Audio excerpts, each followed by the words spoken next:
Veikytė ir, kaip mokytojų minėjo, šiandienos forumo debatų tema yra 1863–64 metų sukilimas, suvienijo Lietuvą, Lenkiją, Baltarusiją, bei taip pat skatino lietuvių tautinį atgimimą. Taigi, aš esu teigiančioji ir aš įrodysiu, jog būtent šis sukilimas suvienijo šias tris valstybės, bei taip pat skatino atgimimą lietuvių. Definicijos. 63–64 metų sukilimas tai buvusio abiejų tautų respublikos nacionalinio ir socialinio išsivadavimo sukilimas prieš Rusijos imperijos valdžią XIX amžiuje.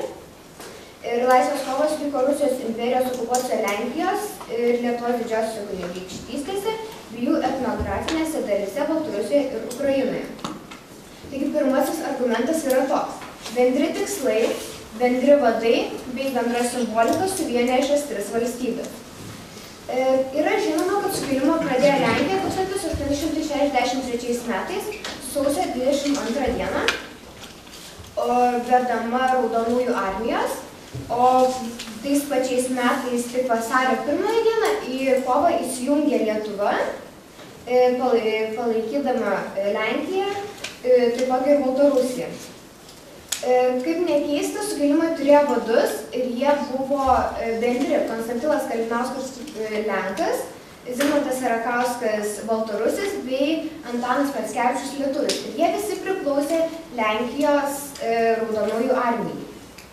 Taipogi dar vienas bendras dalykas, kuris suvienijo Lietuvą, yra simbolika. O tiksliau sakant, tai herbas ir šūkis. Šūkis skambėtų už mūsų ir mūsų laisvę. O herbe buvo pavaizduota Lenkijos erelis, Lietuvos vytis bei Baltarusijos arkangelas Mykolas. Tiesiog kas yra įdomu, kad net ir dabar, kai po sukilimo yra praėję 149 metai, dar net ir po šiandien galime išvysti šios suvienytų valstybių herbo atributikas. Na, o nedaugžodžiaujant, tai bendri tikslai, bendri vadai bei bendra simbolika ir įrodo Lietuvos, Lenkijos ir Baltarusijos susivienimą. Antrasis argumentas yra toks. Šis sukilimas buvo viena iš priežasčių lietuvių tautiniam atgimimui paskatinti. Aišku, neneiksiu to, jog atgimimas jau prasidėjo prieš šį sukilimą, tačiau būtent šis sukilimas ir buvo ta priežastis tolimesniai, aktyvesniai tautinio atgimimo veikėjų veiklai. Žinoma, viskas turi pradžią, taipogi ir tautinis atgimimas. Jis turėjo tautinį sąjūdį. Su tautinio sąjūdžio veikla susiję žmonės patys dalyvavo tautinėme atgimime, nes jie tikėjasi, jog tai bus paspirtis tautiniam atgimimui. Ir žinoma, jie neklydo. Tačiau koks karas be aukų. Taipogi ir šis sukilimas privertė šiek tiek apstabdyti atgimimo veiklą. Tačiau būtent 63–64 metų sukilimas ir buvo tas paspirtis, kurio jie tikėjasi, nes po sukilimo dalis inteligentų, kaip pavyzdžiui Motiejus Valančius, tęsė lietuviškąją veiklą ir nors daugiau ir bažnytiniais sumetimais, tačiau pirmasis suorganizavo pasipriešinimą lotyniškais rašmenimis draudimą ir inspiravo vadinamąją knygnešystę. Į kokybiškai tą pačią nacionalinės kultūros kūrimo fazę, tuo pačiu ir tautinio judėjimo atgimimą, buvo įžengtas su Jono Basanavičiaus pradėti leisti aušra. Vėliau aušros veiklą tęsė varpas, o norėdami įtraukti daugiau liaudės, varpininkai pradėjo leisti ūkininką. Ir šis lietuvių tautinio sąjūdžio etapas gana greitai peraugo į masinę stadiją su slaptų lietuviškų direktorinių mokyklų kūrimu ir knygnešystės plitimu ir nelegalių kultūrinių organizavimu. Apie 1896 metus moderni lietuvių tauta socialinių ir kultūrinių požiūrių buvo susiformavusių lietuvių tautinis judėjimas ėmė brandinti politinius tautos savarankiškumo siekius, kurie visuomeniai bei kitoms tautoms buvo deklaruoti didžiajame Vilniaus Seime. Net ir spaudos lotyniškais rašmenimis uždraudimo metais lietuviai tautiniam sąjūdžio dėka XIX amžiaus pabaigoje galėjo didžiuotis, jog buvo viena iš raštingiausių Rusijos imperijos tautų. Na ir pabaigai noriu pridurti, kad galime būti dėkingi tiems žmonėms, kurie būnant sunkiu laiku nepasidavė bei siekė tikslų ne vien savo naudai. Taigi tikiuosi įsitikinau, jog 63–64 metų sukilimas suvienijo Lenkiją, Lietuvą ir Baltarusiją, bei tai paskatino lietuvių tautinį atgimimą. Aistės paprašyti dar nepabėgti.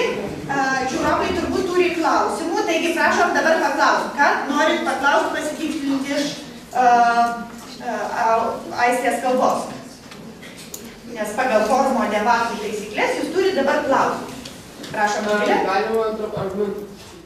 Ir dabar kviečiu neigiančiąją šitų debatų kalbėtoją Godą Baranauskaitę, kuri turėtų paneigti tai, ką kalbėjo aistė. Labą dieną, aš esu neigiančioji kalbėtoja Goda ir šiandien aš paneigsiu savo oponentės Aistės nuomonę ir nurodysiu, kad 1863–1864 metų sukilimas nesuvienė Lenkų, lietuvių ir baltarusių tautų ir taip pat jis nepaskatina Lietuvos tautinio atgimimo. Taigi, pirmasis mano argumentas yra, kad aš nesutinku, kad šis sukilimas suvienė lietuvius, lenkus ir baltarusius, nes tai nebuvo jų bendras sukilimas. Kaip Aistė jau minėjo, pirmiausia šis sukilimas prasidėjo Lenkijoje, tai yra 1863 metais sausio 22 dieną ir dažniausiai yra vadinamas sausio sukilimu, o Lietuvoje jis prasidėjo šiek tiek anksčiau, vėliau, tai yra tų pačių metų vasario 1 dieną. Ir Istorijos instituto direktorius Juozas Žiugžda akcentavo, jog Lietuvos valstiečių sukilimo vadai kovojo prieš būsimą Lietuvos prisijungimą prie Lenkijos ir netgi teigia, jog yra reikalingi ryšiai su Rusija.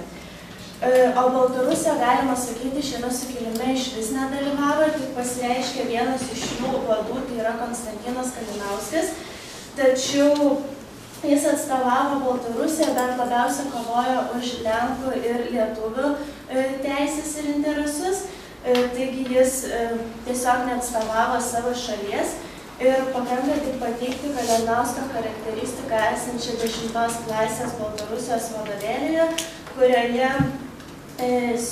Kalinauskas yra aprašomas kaip vadovas virtęs fanatišku revoliucionieriumi, ginusi Lenkų dominavimo Baltarusiją. Ir anot vadovėlio redaktorių, žymaus istoriko, Baltarusijos kaip tautos atgimimas gali vykti tik valstybinėje sąjungoje su Rusija. Tai tada apie kokį mes susivienimą galime išnekėti Baltarusijos atžvilgių ir dažniausia šaltiniuose Baltarusija iš vis nėra minima kaip sukilimo dalyvė, yra tiesiog sulyginama su Lenkija. Tuo tarpu lietuviai šiuo sukilimu, kaip jau minėjau, siekė atsiskirti ir neturėti nieko bendro su Lenkija. Ir 19 amžiaus pabaigos, 20 amžiaus pradžios lietuviškose tekstuose šis sukilimas dažniausiai traktuojamas kaip Lenkų ir sulenkėjusių Lietuvos bajorų reikalas, todėl nėra jokio atminti. Todėl sukilimas vadintas Lenkų sukilimu, todėl nieko bendra neturinčių su Lietuva. Taip pat 1933 metų laikraščio pavadinimo Karys teigta, kad vienas iš sukilimo vadų, tai yra Konstantinas Kalinauskas, Lietuvoje troško matyti nepriklausomą Lietuvą, besitvarkins čia atskirai nuo Lenkijos. Ir visą sukilimą jis ta linkme kreipia, kad Lietuva taptų nepriklausoma ir atsiskirtų. O tuo tarpu Lenkai savuose šaltinėse pripažįsta, kad svarbiausias jų tikslas buvo nacionalinis, tai yra atkurti nepriklausomą Lenkijos valstybę. Taigi visą tai rodo, kad 1863–1864 metų sukilimas nesuvienė šių trijų valstybių, nes tai nebuvo jų bendras sukilimas. Na, antrasis mano argumentas yra, kad šis sukilimas nepaskatino lietuvių tautinio atgimimo, nes tai buvo tiesiog dėsningas tautinio atgimimo prasidėjusio 19 amžiaus pradžioje, tai yra po paskutinio KR padalijimo tęsinys. Tai jau 1795 metais, kai vyko paskutinis abiejų tautų respublikos padalijimas, Lietuva siekė atgauti nepriklausomybę ir jau tuomet prasidėjo tautinis atgimimas ir buvo skatinama lietuvybė. Labiausia kultūrinis pasipriešinimas prieš surusinimą prasidėjo 1812 metais, tai Rusijos ir Prancūzijos karo, po kurio Lietuvoje sustiprėjo bajorų visuomeninis, politinis ir kultūrinis judėjimas ir taip pat Prancūzijos revoliucija daug turėjo įtakos Lietuvai. Ir tuo metu Lietuvoje kultūros pirmieji židiniai buvo mokyklos ir, žinoma, Vilniaus universitete, kuris steigėsi pirmosios draugijos, Tai pirmoji draugija buvo 1776 metais įsikūrusi masonų draugija, kurios tikslas buvo skleisti žmonių dorovę, vienyti jos bajoriškas meilės, lygybės, taip pat platino švietimą ir skatino kovoti už savo tautą. Toliau po to susikūrė dar viena draugija, tai Šuprasų draugija, kurios tikslas buvo šiek tiek kitoks, tai jis skatino svaigalus vartoti saikingai, vengti azartinių žaidimų ir taip pat didino išsilavinimą ir skatino lietuvybę. Ir dar vienas 19 amžiaus lietuvybės židinys buvo Žemaitija. Tai tautos žadintojai siekia atgaivinti Lietuvą ir puoselėti lietuvių kalbą, ugdyti raštiją ir žymus ir įsilavinę Žemaitijos rašytojai tai ir darė. Tai pavyzdžiui, Simonas Daukantas 1822 metais parašė pirmąją lietuvišką istoriją, o Laurynas Ivinskis išleido pirmąjį lietuvišką kalendorių.